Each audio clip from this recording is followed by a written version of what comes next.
গতকালও একটা ছোট্ট মেয়ে রাজভবনে চাকরি করত ভিভিএক্সে, তার সাথে কি ব্যবহার করেছেন মাননীয় রাজ্যপাল মহাশয়। এরকম সিলেক্টিভ কান্না কেন হৃদয় বিরোধ করে আমি বুঝি না। কিছু লোকের কান্নাটা কি বেশি ড্রামাটিক লাগে ওনার নাকি?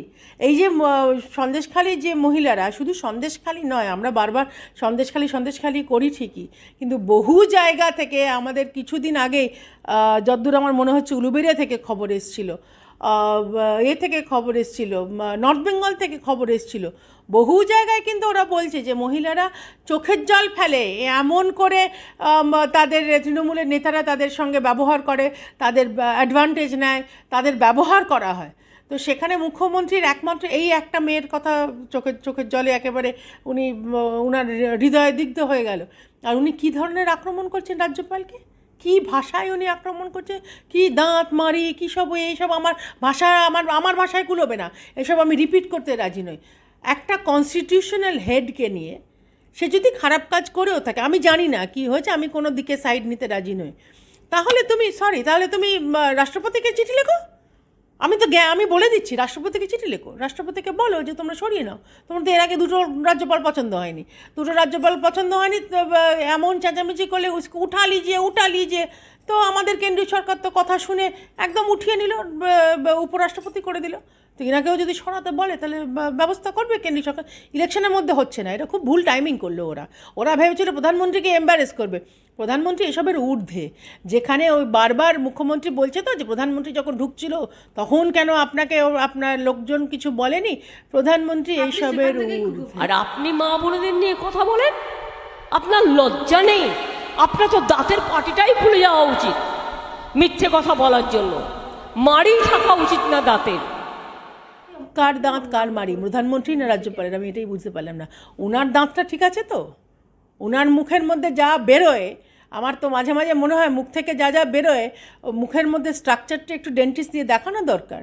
ওই জিভ দিয়ে যে কথাগুলো বেরোয় সেগুলো একটু সত্যি মানে কোনো সিরিয়াসলি কোনো ডাক্তার দেখানো উচিত। উনি আবার অন্য লোকের মুখের মধ্যে দাঁত আর মারি নিয়ে কথা বলেন। রাজ্যপালকে ফাঁসানোর চেষ্টা করেছে, এটা একটু ব্যাকফায়ারই হয়ে যাবে, কারণ রাজ্যপালকে, আবার আমি বলছি, রাজ্যপালকে কেউ কিছু করতে পারবে না যতদিন উনি রাজ্যপাল আছেন। অপেক্ষা করতে হবে, রাজ্যপালের টার্ম শেষ হলে তারপরে দেখা যাবে। আর প্রধানমন্ত্রীকে অপমান করা অত সহজ নয়। এক তো প্রধানমন্ত্রীকে রোজ সকালে উঠে বহু লোক গালাগালি করেন, প্রধানমন্ত্রীর কিচ্ছু যায় আসে না। আর এরম মুখ্যমন্ত্রী যে মানুষের পাশে দাঁড়ায় না, তার কথা প্রধানমন্ত্রী পাত্তাও দেবে না। সন্দেশখালি নিয়ে সন্দেশ দিয়ে বেড়াচ্ছেন।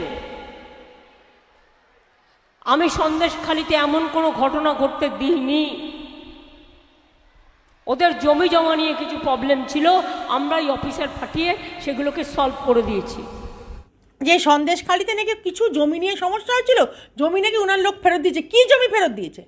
একটা ইরিগেশন ক্যানালের মধ্যে নোনা জল ঢুকিয়ে যে জমির একেবারে চরিত্র নষ্ট করে দেয়, মিনিমাম তিনটে বর্ষা লাগবে সেই জমি শুধরোতে, তারপরে তাতে চাষবাস হবে, তারপরে সেখানে ধান জমি হবে। সেখানে উনি বলছেন যে উনি সমস্ত কিছু সব নাকি উনি সলভ করে দিয়েছেন। জমি ফেরত দিলে জমি সলভ হয়ে গেল, জমির প্রবলেম সলভ হয়ে যাবে। এই যে মহিলারা, এত মহিলা, একজন দুজন নয়, তাদের চোখের জলের হিসেব মুখ্যমন্ত্রী দেবে? তা তো দেবার কোনো ইচ্ছেই নেই। তৃণমূল এমনভাবে রিয়্যাক্ট করছে, এটাতে মুখ্যমন্ত্রী আজকে রিয়্যাক্ট করেছে, ওদের দুই মহিলা নেত্রী তারা রিয়্যাক্ট করেছে, যেন অপেক্ষা করেছিল এই একটা হবে এবং তারা মুখস্থ একটা পাঠ বলে দেবে। শশী পাজা বলেছে, শশী পাজা জেনারেলি খুব ভদ্রভাবে কথাবার্তা বলেন, কিন্তু উনিও মানে যেন রসিয়ে বলছে রাজ্যপালের এইরকম হচ্ছে, রাজ্যপাল এই করেছে কেন? তাহলে কি তোমাদের হাতে খড়িতে বিদ্যাটা একটু কম পড়ছিল নাকি? হাতে খড়ি দিয়ে তো তাকে প্রায় একেবারে তৃণমূল করে ফেলছিল, বাঙালি তো করছিল না। তো রাজ্যপাল শুধু তৃণমূল হতে পারলো না, রাজ্যপাল অনেকগুলো জায়গায় প্রপার স্টেপ নিয়েছে। সব স্টেপ যে আবার আমাদেরও খুব পছন্দ হয়েছে তাও নয়, কিন্তু রাজ্যপাল তো রাজ্যপাল, সবার ঊর্ধ্বে। তাকে নিয়ে এইরকমভাবে একটা নোংরা খেলায় তৃণমূল যে এখন নামলো, এটা কি খুব দরকার ছিল? আর কিসের সঙ্গে কম্পেয়ার করছে? একজন মহিলা কমপ্লেন করেছে, সত্যি মিথ্যে সেটা পরে যাচাই হবে, দুবার তো হয়েছে, সেও আমি মেনে নিলাম। কিন্তু আমি এই মুহূর্তে এটা নিয়ে কোনো বিচার করতে রাজি নেই। আমার কোথায় রাগ হচ্ছে যে এই দুজন নেত্রী এবং মহিলা মুখ্যমন্ত্রী তারা কম্পেয়ার করছে কিসের সঙ্গে? সন্দেশখালীর ওই অবলা নারীদের সঙ্গে। তাদের শিক্ষা দীক্ষার লেভেল, তারা গরিব মানুষ, তারা একজন দুজন নয়, গ্রামকে গ্রাম কমপ্লেন করেছে 3 জন পুরুষের বিরুদ্ধে। সেই নিয়ে মুখ্যমন্ত্রী পুরো চুপ করে রইলেন এবং মুখ্যমন্ত্রী কনস্ট্যান্ট এটা বলে যাচ্ছে ওখানে আরএসএসের ক্যাম্প আছে, ওরা বিজেপি করে। আচ্ছা, আমি যদি সেও ধরে নিলাম, যদি আরএসএস ক্যাম্পও থাকে, বিজেপিও যদি থাকে, তাহলে কি তার কোনো মানে তার সম্মানটা হেলায় নষ্ট হবে? তার কোনো মান সম্মান নেই, তাকে গ্যাংরেপ করা যায়, তাকে মোলেস্ট করা যায়, তাকে যখন তখন ডেকে পারে। এখন হঠাৎ এই মহিলাকে কি তাহলে সত্যি সত্যি রাজভবনের যেরকম স্টেটমেন্ট, তাহলে কি সত্যি সত্যি প্ল্যান্ট করা হয়েছে? এবং আরও এরকম ইনসিডেন্ট ওরা প্ল্যান করছে? এই নোংরা কিট লেভেলের, নর্দমা লেভেলের রাজনীতি তৃণমূল তো এবার একটু থামালে পারে। ওরা তো এমনিই ব্যাকফুটে চলে যাচ্ছে। মেনে নাও, হার মেনে নাও, এবার অনেক হয়ে গেছে। দেখো, আমিও না সারা সমস্ত পশ্চিমবঙ্গবাসীর মতন আমিও কালকে এটা খবরে দেখলাম, দেখে আমিও ন্যাচারালি চমকে উঠেছিলাম। কিন্তু সাংবিধানিক প্রধানের বিষয়ে যদি কেউ আঙুল তোলে, আমি আশা করব নিশ্চয়ই ভদ্রমহিলার যথেষ্ট প্রমাণ আছেন বা যথেষ্ট উনি কনভিকশন নিয়ে এই ধরনের কমপ্লেন উনি এনেছেন। কারণ এখানে দুটো দিক আছে। যেরকম একজন নারী কোনো পুরুষ মানুষের সঙ্গে আনকমফোর্টেবল ফিল করেছে, ও মনে করছে যে মোলেস্টেশন এবং কান্নাকাটি করেছে, ফাইন। কিন্তু যার বিরুদ্ধে করছে তার কিন্তু একটা মিনিমাম, যতদূর আমার মনে পড়ছে 5 বছরের বা কত বছরের একটা কনস্টিটিউশনাল ইমিউনিটি আছে। সেজন্য তার বিরুদ্ধে কোনো কিছু করার আগে এটা ভাবা উচিত ছিল যে এই মুহূর্তে কিন্তু তার কিছু হবে না। মানে এমন নয় যে পুলিশ গিয়ে তাকে ধরবে বা তাকে প্রশ্ন করবে, এটা হবে না। একমাত্র তার একটু পাবলিকলি একটুখানি অপমান হবে, সেটা ছাড়া কোনো লিগ্যাল স্টেপ কেউ কিছু নিতে পারবে না। আমি শুনেছি যে লালবাজার বোধহয় লিগ্যাল অ্যাডভাইস চাইছে, তো সেটা হবে। কিন্তু বাকি কিন্তু কিছু রাজ্যপালকে কেউ কিছু করতে পারবে না। আরেকটা কথা আমি বলি যে রাজ্যপাল এটা করেছে কি করেননি, রাজ্যপাল কি স্টেটমেন্ট দিয়েছে সেটা রাজ্যপাল এবং রাজভবনের এখতিয়ারের মধ্যে পড়ে। বিজেপির তরফ থেকে এখানে আমাদের কিছু বলার নেই, কারণ আমরা কিন্তু রাজ্যপালের প্রতিনিধিও নই এবং রাজ্যপালের মুখপাত্র তো একেবারেই নেই। মহিলা হয়ে আমি এইটুকু বলতে পারি যে মহিলাদের অনেক রকম সিচুয়েশন ফেস করতে হয়, বা আমরা এমন কিছু সিচুয়েশনে পড়ে যাই যেখান থেকে বেরোনো খুব সহজ হয় না। ও কী হয়েছে আমি এটার মধ্যে ঢুকতে রাজি নই, কিন্তু আমার বারবার একটাই কথা, যদি মনে হয় যে রাজ্যপালের বিরুদ্ধে কমপ্লেন করবে, ওর অন্তত 10 বার ভাবা উচিত ছিল। রাজ্যপাল এনজয়েস ইমিউনিটি, ডিপ্লোম্যাটিক ইমিউনিটি না কনস্টিটিউশনাল ইমিউনিটি, কোনো একটা টার্ম আছে, এটার I am not very sure. কিন্তু রাজ্যপালের বিরুদ্ধে চট করে কোনো সাধারণ পুলিশ অ্যাকশন নিতে পারে না। তো ওকে যে বুঝিয়েছে যে এক্ষুনি রাজ্যপালকে ধরে নিয়ে জেলে পুরে দেবে বা রাজ্যপালের সাংঘাতিক কোনো ক্ষতি হয়ে যাবে, সেটা কিন্তু হবে না। 2 দিন পর এই মেয়েটাকে নিয়েই লোকজন উল্টোপাল্টা কথা বলবে, যেটা অলরেডি শুরু হয়েছে। আমি বলছি না, আমি বলতে চাইও না, আমি কোনো মেয়ের খারাপ বলতে চাই না। কমপ্লেন যদি করে থেকে কার জন্য করেছে, কে ওকে বুঝিয়েছে, সেটা এবার ওর একটু নিজের আত্মসমীক্ষা করা উচিত। হ্যাঁ, বাংলাকে কালিমালিপ্ত করা কিছু বাকি ছিল, যেমন শশী পাজা, চন্দ্রিমা, মুখ্যমন্ত্রী নিজে, ওখানে জুঁই বিশ্বাস, তারা তো বসে বসে রেপের ফুটেজ চাইছিল, তখন বাংলা কালিমালিপ্ত হয়নি। প্রথমত বাংলা টার্মটাতেই আমার আপত্তি আছে। পশ্চিমবঙ্গকে ওরা জোর করে একখানা বাংলা দিবস করে বাংলাকে পশ্চিম ড্রপ করে দিয়ে পশ্চিমবঙ্গের যে ইতিহাস, যেভাবে আজকে ডক্টর শ্যামাপ্রসাদ মুখার্জি লড়ে পশ্চিমবঙ্গকে ভারতবর্ষের মধ্যে রেখেছিল, এবং যার জোরে যে মাটিতে দাঁড়িয়ে এই তৃণমূল সরকার উল্টোপাল্টা বকে যাচ্ছে, অসম্ভব জঘন্য রকম গালাগালি দিয়ে যাচ্ছে, কাকে? প্রধানমন্ত্রীকে, কাকে? রাষ্ট্রপতিকে, রাষ্ট্রপতিকে এখনও অবধি দেয়নি, সেটা বাকি আছে এখনও হতে, সেটাও দেখবো। কাকে দিচ্ছে? হোম মিনিস্টারকে। এটা কোথাও একটা বাংলা কালিমা লিপ্ত করতে বাকি আছে। আমি ন্যাশনাল চ্যানেল করি, তুমি একটু আগে বসেছিলে, আমায় লোকজন এর হাসাহাসি করে, মানে লিটারেলি বলতে গেলে পশ্চিমবঙ্গকে নিয়ে হাসাহাসি হয়। আরে আপকা তো চিফ মিনিস্টার এসা হয়, আপকা তো বাঙ্গাল মে এসা হতা হয়। ভালো লাগে শুনতে এগুলো। বাংলা কালিমা লিপ্ত হতে কিছু বাকি আছে? অনেকবার হয়েছে, তাহলে উনি ট্র্যাক রেখেছেন। আমি জানি না, আমার কাছে এরকম অনেকবারের কোনো খবর নেই। আমি শুনেছি এই মেয়েটা 2 বার বলেছে, 2 বারের কথা বলেছে। পুলিশ ইনভেস্টিগেশন নর্মাল একটা ইনভেস্টিগেশন, আমি ঠিক জানি না, রাজ্যপালকে নিয়ে বোধহয় ইনভেস্টিগেশনও করা যায় না। রাজ্যপালের একটা ইমিউনিটি আছে, কারণ আমি যতদূর জানি রাজ্যপালের সঙ্গে না, কিন্তু আমি যতবার রাজ্যপালের সঙ্গে ইন্টারাকশন করেছি, ঠায় দাঁড়িয়ে থাকে এডিসি পেছনে, তো এবার এডিসি থাকলে কীভাবে কি এরম নোংরা ঘটনা ঘটে আমি জানি না। তবে আমি আবারও বলবো মহিলা মন্ত্রীদের, তৃণমূলের মহিলা মন্ত্রীদের, মুখ্যমন্ত্রীকে তো বলা সাজে না, আর কারণ মুখ্যমন্ত্রী কারোর কথা শোনেনও না, আর ওনার সেই মেন্টালিটিও নেই। উনি যে ধরনের নোংরা কথা বলছেন, এই মন্ত্রীদের আমি এইটুকু বলতে পারি যে এটাকে রস্যি এনজয় না করে মহিলার পাশে দাঁড়ানো দরকার। সন্দেশখালিতে তো দাঁড়ালো না, এই মহিলার পাশে দাঁড়াক, একটু সমবেদনা দিয়ে জিজ্ঞেস করুক আসলে কী হয়েছে, নাকি এটা আপনাদেরই বোঝানোর জন্য এই ঘটনা উনি এই ভদ্রমহিলা তৈরি করছেন, সেটা একটু দেখা দরকার। আর সব কিছু এরকম নোংরা লেভেলে নিয়ে আসার দরকার নেই। তোমরা কাজ করোনি, তৃণমূল সরকার এতদিন ধরে কাজ শুধু করেনি তা নয়, করাপশনের ঢিপি এসএসসিতে 25,000 চাকরি চলে গেল, সেটা এখন মুখ্যমন্ত্রী চাইছে প্রধানমন্ত্রী নাকি খেয়ে নিয়েছে চাকরি। আরে তোমরা ব্যালট পেপার খাও, তোমরা চাকরি খাও, তোমরা বালি খাও, তোমরা পাথর খাও, কোনোটা বাদ যায় না। মানে শুধু বোধহয় গরুটা খেতে বাকি আছে, গরু চুরি করে ওপারে দিয়ে দিয়েছে। মানুষ খায়, মানুষের রক্ত চুষে নিয়ে নেয়। পরপর উনি বলে যাচ্ছেন, দেখো কুণাল ঘোষকে নিয়ে যত কম বলা যায় তত ভালো।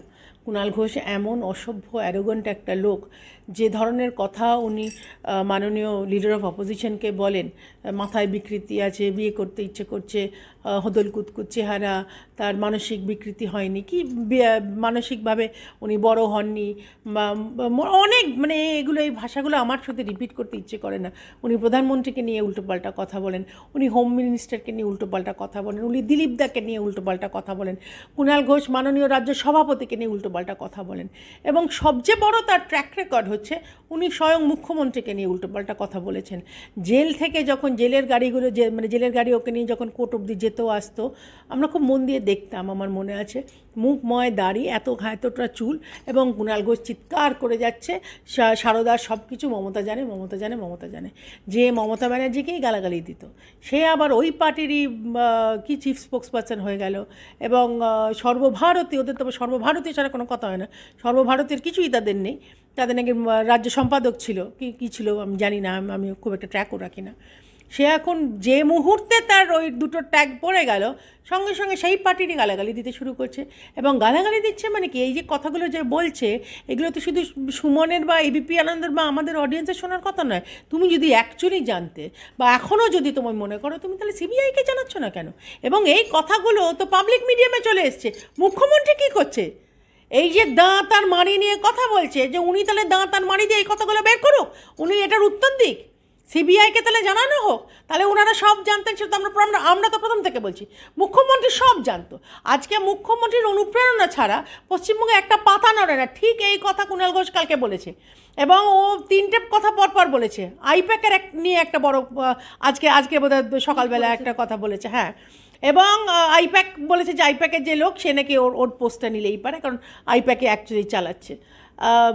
এসএসসি নিয়ে কথা বলেছে, পার্থ চ্যাটার্জিকে নিয়ে কথা বলেছে। তাহলে এগুলো মিডিয়ায় বলেন মানেটা কি? তোমার যদি সত্যি পশ্চিমবঙ্গ নিয়ে এত দরো, যে দুদিন অন্তর তুমি নয় চেঁচাচ্ছ, নয় রাস্তায় বসে কাঁদছো, তা তুমি যাও গে সিবিআইকে জানাও, লেট দেয়ার বি অ্যাকশন। চোর, একটা বড় চোর, একজন মামাতো চোর, একজন পিস্তুত চোর, তারা কে কী বলে এই নিয়ে ট্র্যাক রেখে বিজেপির কাছ থেকে রিয়াকশান চাওয়াটা সত্যি মানে বেকার, ইটস টাইম ওয়েস্ট। আমরা তো শুধু মজা দেখছি। এবার কি হয়, একটা জায়গায় যখন তুমি দেখবে কম খাবার থাকে, তখন রাস্তায় লেডিকুত্তারা, আমি দুজনকে কোনো লেডিকুত্তা বলছি না, কারণ তুমি জানো আমি নিজে ভীষণ কুকুর ভালোবাসি, আমি কুকুর বলে কুকুরদের অপমান করব না, কিন্তু আমি বলছি যে জেনারেলি এরকমভাবে খেই করে লোকজন। তো এখানে তো এক্স্যাক্টলি একজন জেলে ঘুরে এসছে, এই একজন আরেকজনকে নিয়ে কথা বলছে। একদিন কুণাল ঘোষ সুদীপ বন্দ্যোপাধ্যায়কে নিয়ে বলে, তার আগের দিন তাপস রায়কে নিয়ে কথা বলছিল। এখন তাপস রায় ভীষণ ভালো হয়ে গেছে, তার প্রোগ্রামে গেল, সেখানে গিয়ে আবার সুদীপ বন্দ্যোপাধ্যায়কে দিচ্ছে। তো এই ইকুয়েশনগুলো আমাদের পক্ষে ট্র্যাক রাখা খুব মুশকিল। আমার পরিষ্কার কথা, তোমার যদি মনে হয় যে তুমি যে পার্টিতে ছিলে এত অন্যায় সে পার্টি করেছে, তার সাথে তুমি নাকি কুণাল ঘোষ নাকি ডিফেন্ড করে এসছে, এখন হঠাৎ মিসফিট হয়ে গেছে, তো যাও সিবিআইকে জানাও। সিবিআই তো বসে আছে ইনফরমেশনের জন্য, শুনবে? ও পথেই থাকুক, ফুটপাতে থাকুক, রাস্তায় থাকুক, রাজপথে থাকুক, আমার জানার কোনো প্রয়োজন নেই। কথায় কথায় যে কাঁদছে, ও তো দুদিন আগে এসএসসির লোকেদের কাছে ঘুরে এসেছিল, যারা চাকরি প্রার্থী, যারা রাস্তায় বসছিল।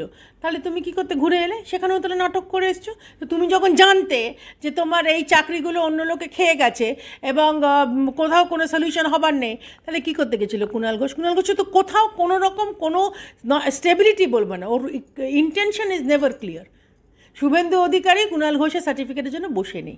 মাননীয় লিডার অফ অপোজিশন যে কাজটা করছে সেটা একদম মানুষ জানে এবং আমাদের কেন্দ্রীয় নেতৃত্ব ভালো করে বুঝে অ্যাপ্রিসিয়েট করে। কুণাল ঘোষের ক্যারেক্টার সার্টিফিকেটও লাগবে না, কুণাল ঘোষের অ্যাপ্রিসিয়েশনও আমাদের লাগবে না। ওরা এবার স্ট্র্যাটেজি হারিয়ে ফেলছে। তুমি যদি পরপর ঘটনাগুলো দেখো, সন্দেশখালিতে যখন শুরু হলো তার কিছুদিন আগে ওরা নিজেদের মধ্যে একটা গোষ্ঠীদ্বন্দ্ব ক্রিয়েটই করেছিল, কারণ ওদের মধ্যে কোনো প্রবলেম নেই। আজকে যদি পিসি ভাইপোর কোনো সমস্যাও হয় তাহলেও তারা বন্ধ দরজার পেছনে মিটিয়ে নেবে। সেটা নিয়ে এত দিনের পর দিন মিডিয়ায় চর্চার কোনো প্রয়োজন ছিল না, ওরা করেছে। এবং এটা পুরো টাইমটা খেয়ে গেছে। ভালো ভালো কাজ যেগুলো হচ্ছে বা আমরা যে কথা বলার যে সুযোগ যাতে না পাই, পুরো এইখানে চললো। তারপরে কিছুদিন হলো এই নিয়ে কুণাল ঘোষ নিয়ে, এখন কালকে থেকে শুরু হয়ে গেছে রাজ্যপাল নিয়ে। ওদের এটাই স্ট্র্যাটেজি যে মানুষ আর কিছু ওরা ভাবে মানুষ আর কিছু চিন্তা করবে না, কে কাকে কী করলো, কে কাকে কী বললো, এই নিয়ে যেন মিডিয়া টিআরপি বেড়ে যাবে এবং এটা নিয়ে মানুষ বসে থাকবে। মানুষ is not interested, people are not interested. মানুষ এবার জানতে চায় যে ভাই তোমরা চাকরিগুলো যে খেয়েছো কী করলে, ব্যালট পেপার যে খেয়েছিলে সেগুলো হজম হলো না, ইভিএম এখন খাবার চেষ্টা করছো, খেতে পাচ্ছ না বলে ইভিএম নিয়ে ওদের সমস্যা হয়ে যাচ্ছে। ওদের 3টে রাজ্যপালকে নিয়ে সমস্যা, এবং এই সমস্যা যে এই লেভেলে নেমে গেছে। আমি একটু আগে আমি যে চ্যানেলটা করছিলাম সেখানে আমি দেখলাম তৃণমূলের প্রবক্তা এসেছিল, সে আবার লম্বা লিস্ট নিয়ে এসছে অন্য কোন রাজ্যপালের নাকি এরকম ধরনের ইনসিডেন্ট হয়েছে।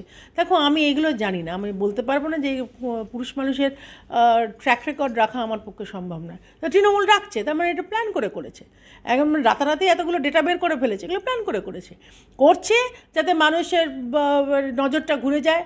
এই যে চাকরিগুলো খেয়ে নিয়েছে বা এতগুলো এসএসসি ক্যান্ডিডেট যে রাস্তায় বসেছে, ততদিন তার চোখের জল মনে বিঁধল না। তোমার মনে থাকবে, নামটা আমি ভুলে যাচ্ছি মেয়েটার, রাসমণি, মাথার চুল কামিয়ে আন্দোলন করছে। আজকে চুল মেয়েদের অলংকার, সেই সময় যে কাঁদছে, চোখের জল মুছছে আর মাথা কামাচ্ছে, তখন মুখ্যমন্ত্রী দেখতে পাননি নাকি? তখন টিভিতে চলছিল না নাকি? তখন কানে হেডফোন দিয়েছিল? আমি বুঝতে পারি না এগুলো, এই কী সিলেক্টিভ ধরনের ট্রিটমেন্ট হচ্ছে। সন্দেশখালী মেয়েরা চুলোয় যাক, রাস্তায় যে ছেলেমেয়েরা বসে আছে তারা চুলোয় যাক। একটা রাজভবনে একটা মেয়ে কি বললো না বললো নিশ্চয়ই ইনভেস্টিগেট করবে, সমস্ত মেয়ে মূল্যবান নিশ্চয়ই করবে, কিন্তু তাই বলে ওরা কেউ নয়। এই একটা ছোট মেয়ে হঠাৎ ভীষণ তার একেবারে মনের দিক বিধে গেল, একটু আমার মনে হয় মুখ্যমন্ত্রীর ওপর একটু ইনভেস্টিগেশন করা দরকার, সব রকম ইনভেস্টিগেশন করা দরকার। থেকে পড়ে যাচ্ছেন, মাথায় লাগছে, পায়ে লাগছে, ব্যালেন্সের তো গণ্ডগোল হতে পারে, বয়স হয়ে যাচ্ছে।